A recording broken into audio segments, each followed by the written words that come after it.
Sa pagbubulay-bulay po ng salita ng Panginoon ngayong gabi, please turn with me to Second John chapter 1, isang chapter lang naman po ang Second John.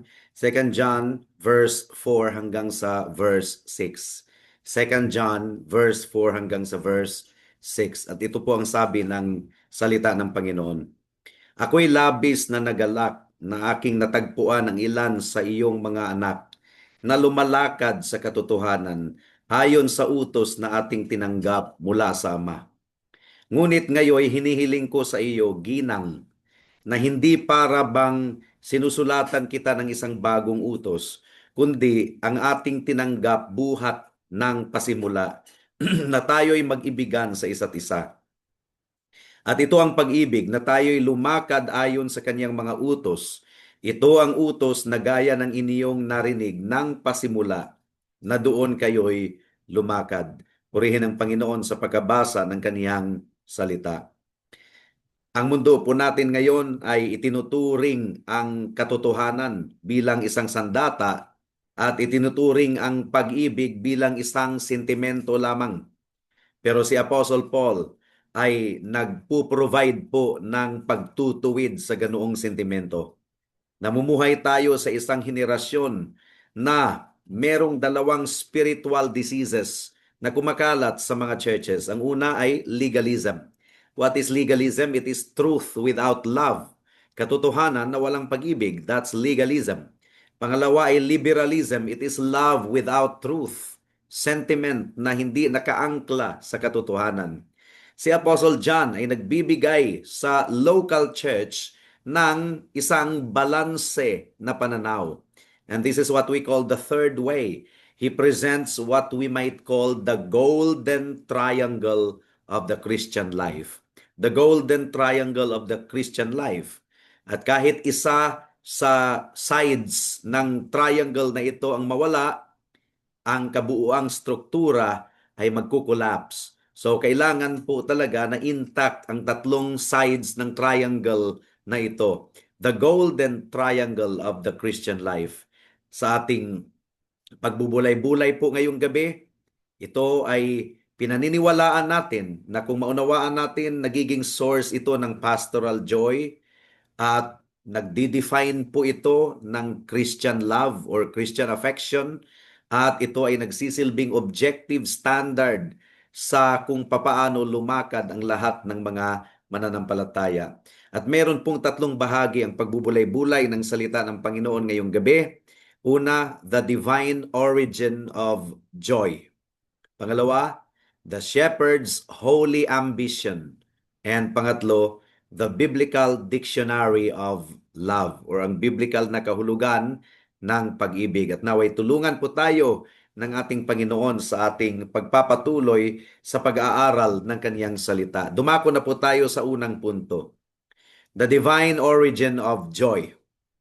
Ang sabi po ng verse 4, ako'y labis na nagalak. So si Apostle John, ang matandang apostle, matandang-matanda na, ay nag-express ng kaniyang labis na kagalakan. Ako'y labis na nagalak na aking natagpuan ang ilan sa iyong mga anak na lumalakad sa katotohanan ayon sa utos na ating tinanggap mula sa Ama. And by the way, last Sunday ay inintroduce po natin ang symbolical nature ng address ni Apostle John. Sinulatan niya ang isang ginang na hinirang, pero sa ating pag-aaral ay malinaw na tumutukoy po ito sa iglesia. The lady represents the church. Si Apostle John ay labis na nagagalak dahil natagpuan niya ang ilan sa mga anak ng babae or ang ilan sa mga members ng church na lumalakad sa katotohanan ayon sa utos na tinanggap nila sa Diyos Ama. So, inuumpisahan po ni Apostle John ang tinatawag na divine passive. Bakit po natin tinawag na divine passive? Kasi ang kagalakan po ni Apostle John ay nasa aorist indicative passive. I rejoiced greatly. Sa Greek language po, itong aorist indicative passage ay nangangahulugan na hindi po inimbento ni Apostle John ang kagalakan na ito, ang labis na kagalakan. Inilagay po ito ng banal na espiritu sa kaniyang puso. Kaya't anuman ang sirkumstansya na nagaganap sa pagmiministeryo ni Apostle John, hindi po matatanggal ang kagalakan na inilagay ng banal na espiritu sa kaniyang puso. Ang kagalakan po ni Apostle John ay hindi po dahil malaki ang kanilang church budget or malaki ang size ng kanilang church building or meron silang magandang social standing. Ang kagalakan po ni Apostle John ay dahil sa matapat na paglakad ng iilan sa mga church members, paglakad ayon sa katotohanan. Yung salitang walking in the Greek language ay nangangahulugang habitual lifestyle. Sila po talaga ay patuloy na lumalakad ayon sa salita ng Diyos. So itong mga taong ito, itong mga kapatiran na ito ay hindi lang Sunday only Christian. Hindi lang panglinggo na mga Christians. Ang kanilang doktrina at ang kanilang buhay ay nagmatch, mga kapatid, mga kaibigan. Their doctrine and their life were in holy symphony. They were not only Sunday-only Christians. Now, siguro ay nagtataka kayo. Ang sabi kasi ni Apostle John, nagagalak siyang labis dahil ang iilan sa kanila ay lumalakad ayon sa katotohanan. So notice the reality of some. Some of the members are walking in the truth.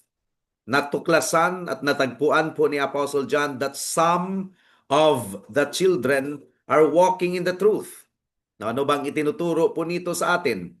Kahit pala sa first century Christianity, kahit sa kapanahunan ng mga apostol, makikita natin ang realidad sa isang local church, sa isang healthy na congregation. Kahit noong apostolic age, mixture pa rin ang church. Mixture. May halo pa rin. Mixture ng una, may mga matatapat. Ito yung dahilan ng labis na kagalakan ni Apostle John. The faithful, they are shining brightly bilang asin at liwanag sa sanlibutan. Pero meron din sa loob ng iglesia na mga struggling, tunay na mga mananampalataya na nag-i-struggle sa tinatawag na spiritual desertion at nagkakaroon sila ng inconsistent testimony due to remaining sin. At kung titingnan natin ang wider context ng 2 John at maging ang 1 John, meron pa ring false converts sa kanilang kalagitnaan. Those who may have been influenced by the deceivers and antichrists, gaya ng binanggit sa verse 7 na ating pagbubulay-bulayan next Sunday, Lord be willing, na kanilang itinanggi ang doctrine of the incarnation. So you see, sa loob ng iglesia, merong mga matatapat, merong mga struggling believers at merong mga false believers. Gaya ng sinabi po ni Thomas Brooks, the best of men are but men at best. Ulitin ko, the best of men are but men at best. Now, ang puso ni Apostle John, walang duda, ay nagbibleed.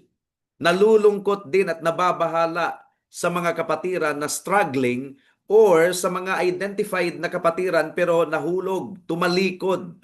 Undoubtedly, ang puso ni Apostle John bilang pastor ay nababahala at nalulungkot para sa kanila. And yet, hindi po pumayag si Apostle John na itong mga sad cases na ito ang magtatanggal sa kagalakan na nasa kanyang puso.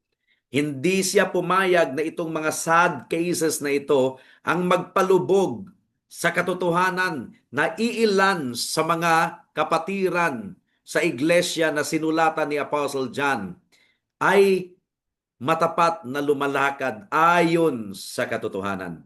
So this is really pastoral discernment. Ang pastor, bagamat nababahala sa pagtalikod ng iilan mula sa Panginoon or nababahala sa pagkahulog sa kasalanan. And while it is true that we really mourn over sin, but let us not forget to rejoice greatly kung nakita natin ang bunga ng effectual calling at paglago sa kabanalan sa buhay ng mga iilan sa ating congregation na pinaglilingkuran. So this is pastoral perspective. Ang isang matapat na shepherd or pastol na hindi niya hahayaan ang mga lobo at hindi rin siya papayag na ang mga strugglers ay magpabulag sa kanya sa katotohanan na meron talagang reason for rejoicing. There is really reason for rejoicing because of the miracle of grace in the faithful sa mga matatapat. Kung nakikita po natin ang small remnant growing in grace, then tayo po ay magalak. That is the sovereign work of God. Yes, mababahala tayo sa mga struggling believers. Ipag-pray natin sila, i-reach out natin sila. Yung mga tumalikod ay kailangan po nating manindigan bilang isang iglesia kung merong cases of church discipline. But let us rejoice sa mga kapatiran na lumalago sa kabanalan at lumalakad ng matapat sa harapan ng ating Panginoon. They walked just as we were commanded by the Father. Kaya ang ating kagalakan ay nakaugat sa sola scriptura dahil lumalakad ang mga kapatiran ayon sa utos ng Diyos Ama. At saan ba natin matatagpuan ang utos ng Diyos Ama? Kundi sa Biblia. Meaning to say, the Apostle John rejoiced clearly because these brethren are walking according to what is written in the scriptures.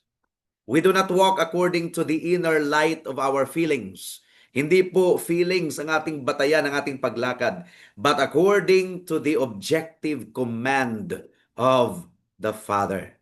So, nagbigay si Apostle John ng commendation, papuri sa mga iilan na lumalakad ayon sa katotohanan at nagalak ng labis ang kanyang puso. Pero pangalawang punto, nag-express pa rin si Apostle John nitong tinatawag na holy ambition. Holy ambition, verse 5. Ang sabi po sa verse 5, ngunit ngayoy hinihiling ko sa iyo, ginang. O ang ibig sabihin, hinihiling ko sa iyo, church. Or kung ilagay po natin sa ating konteksto, hinihiling ko sa iyo, pillar of truth, na hindi para bang sinusulatan kita ng isang bagong utos, kundi ang ating tinanggap buhat ng pasimula na tayo'y mag-ibigan sa isa't isa. So, mula po sa pag-ekspresar ni Apostle John ng commendation and rejoicing sa mga iilan na lumalakad ayon sa katotohanan, nag-proceed po siya sa kanyang pakiusap, sa kanyang apilar, dahil hindi po kontento si Apostle John na iilan lamang ang lumalakad ayon sa katotohanan. Ang pinagsisikapan po ni Apostle John ay yung iilan ay magiging all. Ang lahat ay lumakad ayon sa katotohanan kasi ito naman talaga ang aim ng ating Panginoon sa kanyang iglesia, na i-present ang kanyang iglesia bilang spotless bride sa pagbalik po niya sa kanyang harapan at sa harapan ng Ama. This is the holy discontent, holy ambition, holy discontent of a faithful pastor. So, ang hinihiling po ni Apostle John sa kanila is that mag-ibigan sila sa isa't isa. And sinabi po ni Apostle John na hindi naman po ito bagong utos. It is the lex eterna or the eternal law. Love is the summary of the 10 commandments. Love God and love neighbor. To love God and neighbor is the standard that has existed from the beginning. You see, the greatest commandment is to love God and to love our neighbor. Yun ang greatest commandment. At kung ito ang greatest commandment ng Panginoon, ano po ang greatest na counterpart ni Satanas nito? Hatred. Hatred. Kung ang kalooban ng Diyos, kung kanyang utos ay pag-ibig, Ang layunin ni Satanas ay maghasik ng hatred, pagkamuhi sa isa't isa. If love is the mark of Christ, hatred is the mark of the enemy. Hatred is the mark of Satan. At ano po ang ugat ng hatred? Kahit iikutin natin sa pag-aaral ang Biblia, ang ugat po talaga ng hatred ay kayabangan, pride. Because pride demands that my rights and my reputation be supreme. Yun po ang pride. Ang aking karapatan at ang aking karangalan ay supreme sa lahat. Kaya nagkakaroon ng hatred dahil hindi nakuha ng mga tao ang kanilang gusto sa loob ng iglesia. Pride demands that our rights and our reputation be supreme. Now, kung ang church ay na-wrecked because of internal strife and cold wars, tuwang-tuwa si Satanas. Kung magse-selfie pa si Satanas, all smile siya. Nakukuha siya ng kaniyang camera, ang church ang nasa background niya. Church na nag-aaway-away. Church na nagkakaroon ng strife. Nagse-selfie si Satanas. Ang church ang background. Tuwang-tuwa si Satanas. Now, can you imagine, merong isang lighthouse. Binigay ko po kaninang umaga yung lighthouse or kaninang hapon na ang layunin po ng lighthouse ay upang gabayan ang mga barko para hindi mabangga sa mga reef at hindi po ma-damage ang barko. Kung ang light keepers, yung tagasindi ng ilaw ng lighthouse, hindi na po siguro yan applicable ngayon kasi ang mga lighthouse natin ngayon ay di kuryente na. Nung araw kasi, di ilaw. Kung ang mga tagasindi ng lighthouse ay nagtatalo palagi, nagtatalo patungkol sa kanilang mga benefits at patungkol sa kanilang assignment, ano ang mangyayari sa ilaw? Mapapabayaan nila ito dahil sila ay nagtatalo. At ang mga barko ay magbabanggaan. Di ba? While they argue, ships are crashing on the rocks. Ang isang iglesia na walang pag-ibig ay katulad ng isang lighthouse na walang liwanag. It no longer serves its purpose to a dying world. And that leads us to the third and final point, the biblical dictionary of love. Ano ba ang kahulugan, tunay na kahulugan ng pag-ibig? Verse 6. Sabi po dito sa verse 6, at ito ang pag-ibig, na tayo'y lumakad ayon sa kanyang mga utos. Ito ang utos na gaya ng inyong narinig ng pasimula na doon kayo'y lumakad. Hindi talaga ito bagong utos. Kasi sinabi na po ng ating Panginoong Hesukristo, if you love me, keep my commandments. At dahil ang commandment at dahil ang Ama at ang Anak ay isa, di ba sabi ni Jesus, I and the Father are one? So ang commandment of Christ ay walang pinagkaiba sa commandment ng Ama, the Ten Commandments or the moral law as summarized in the Ten Commandments. We emphasize this kasi merong mga dispensationalists na nagsasabi na hindi na daw applicable ang Ten Commandments sa ating panahon ngayon. Iba ang commandment of Christ sa commandment ng Diyos sa lumang tipan. No. The commandment of Christ and the commandment of God in the Old Testament ay isa. I and my Father are one. Bilang patunay, kinwote ni Apostle Paul sa Romans chapter 13 ang buong Ten Commandments. Kinwote din niya sa 1 Thessalonians ang Ten Commandments at maging sa Ephesians chapter 6, kinwote ang Fifth Commandment. And therefore, the Ten Commandments na siyang susundin natin bilang patunay ng ating pag-ibig sa Diyos ay applicable pa rin sa ating kapanahunan ngayon. Nagpo-provide po si Apostle John ng divine antidote sa modern sentimentalism kasi binago na po ng moderno ang kahulugan ng pag-ibig. Dinefine ni Apostle John ang pag-ibig as not the sovereignty of the feeling, but the sovereignty of the Father in giving command na siya nating lakaran. Love is obedience. Love is obedience. If you love me, keep my commandments. And this is love, that we walk according to His commandments. Sa kaharian po ng ating Diyos, love is not a feeling that you fall into. It is a path that you must walk upon. Kaya sabi po ni Benjamin Keats rather, sinabi po niya, the true faith is a working faith. Ang tunay na pananampalataya ay merong bunga. A person who claims to love God but lives in unrepentant disobedience is a liar. So, meron talagang necessity na aralin natin ang salita ng Diyos. Kasi paano natin malaman ang utos ng Diyos kung hindi natin pinag-aaralan ang kanyang salita, di ba? In order to walk in the commandment of God, we must know what the commandment of God is. The warm heart must be fueled by a full mind. Kaya kailangan po nating pagbulay-bulayan ang salita ng Diyos because we love the Savior who gave to us the Word of God. So sana nakita po ninyo yung circle of grace. Ito po yung logic ni Apostle John. Truth leads to love. Again, truth leads to love. And then love expresses itself in obedience.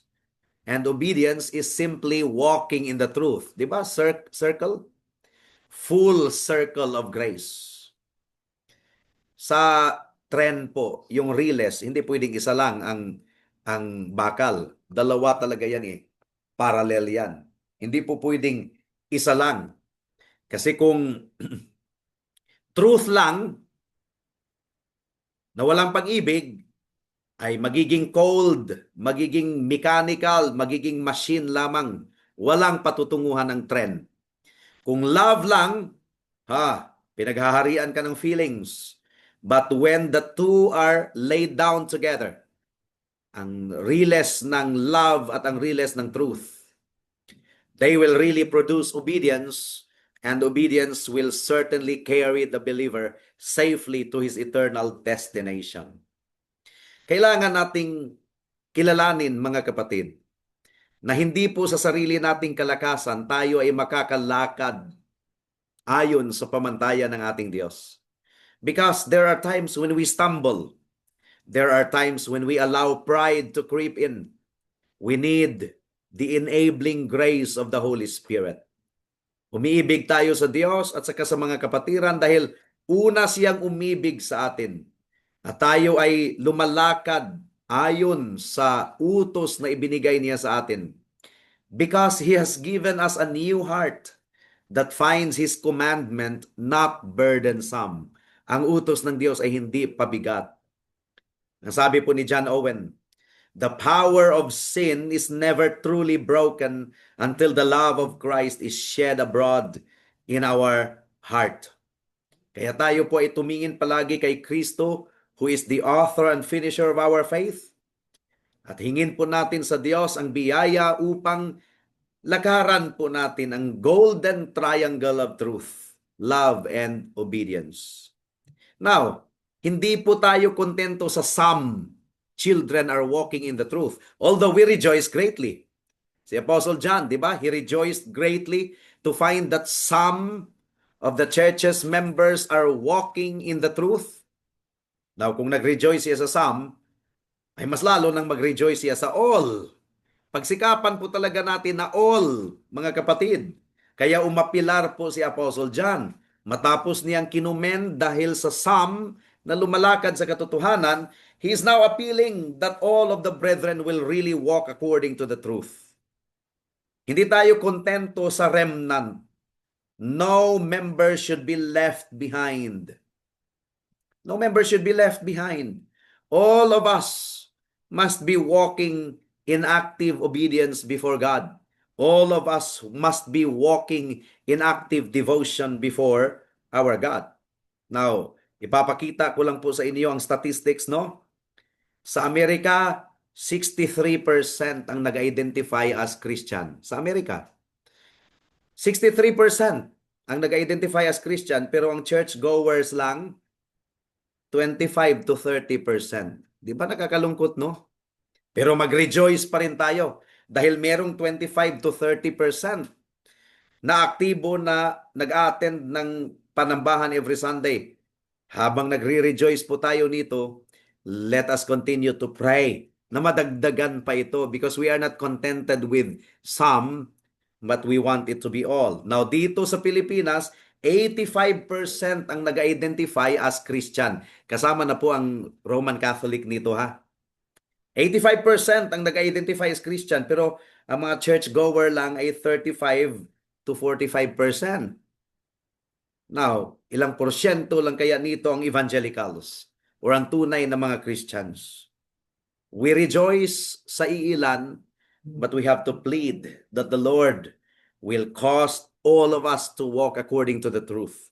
So Western Europe, 60% ang nag-identify as Christians, pero 5 to 10% lamang ang pumupuntang church every Sunday. Na itong mga bilang na ito ang nagpapaalala sa atin that the sum na pinag-uusapan ni Apostle John is a reality in every age. Totoo yon sa kapanahunan ni John, totoo din po ito sa ating kapanahunan. But our goal is not just statistics, but the active obedience of the individual soul. Pasalamatan po natin ang Diyos sa objective truth of His Word. Hilingin po natin sa Panginoon na immortify niya ang kasalanan ng kayabangan at immortify niya ang Gentile spirit, hatred na nakapasok sa loob ng iglesia. Naway ipagkaloob ng Diyos sa atin ang tinatawag na divine passive joy dahil nakikita natin ang iilan sa mga kapatiran na lumalakad ayon sa katotohanan. And may God enable us by His Spirit na ibigin natin ang isa't isa, not in word only, but in deed and in truth. So we rejoice still. We rejoice greatly sa pagkilos ng Panginoon sa buhay ng mga iilan. But let us pray na tayong lahat ay lumago sa ating Panginoon. Para sa ating mga kaibigan na wala pa kay Kristo, we are praying for growth in the church, spiritual growth, but most of all, we are praying for your salvation, our dear friends. Bakit ipinagpipray natin ang kaligtasan mo? Dahil alam po natin na ang buhay mo dito sa mundo ay maiksi lamang, very short. Maaring bukas ay wala ka na. Maaring next week ay wala ka na. Handa ka na bang humarap sa Panginoon sa paghahatol? Kailangan mo talaga ang kaligtasan, kaibigan. Huwag mong baliwalain yan. At ikaw ay maligtas lamang, hindi sa pamamagitan ng gawa mo, kundi sa pamamagitan ng dugo at katuwiran ng ating Panginoong Hesukristo. Siya ang nagpadanak ng kanyang dugo doon sa cross ng Kalbaryo at sinunod niya ang buong batas ng Diyos upang kung ikaw ay magsisi sa kasalanan mo at manampalataya kay Kristo lamang, dadamitan ka ng katuwiran ni Kristo at ang kasalanan mo ay mabubura, matatabunan ng banal na dugo ng ating Panginoong Hesukristo. Kaya ikaw ay magsisi sa kasalanan mo, kaibigan, at manampalataya kay Kristo lamang bilang tanging Diyos at tagapagligtas mo. Tayo po ay manalangin. O aming Panginoon, salamat po sa mensahe ninyo sa gabing ito at naway nangusap kayo sa bawat isa sa amin. No member left behind.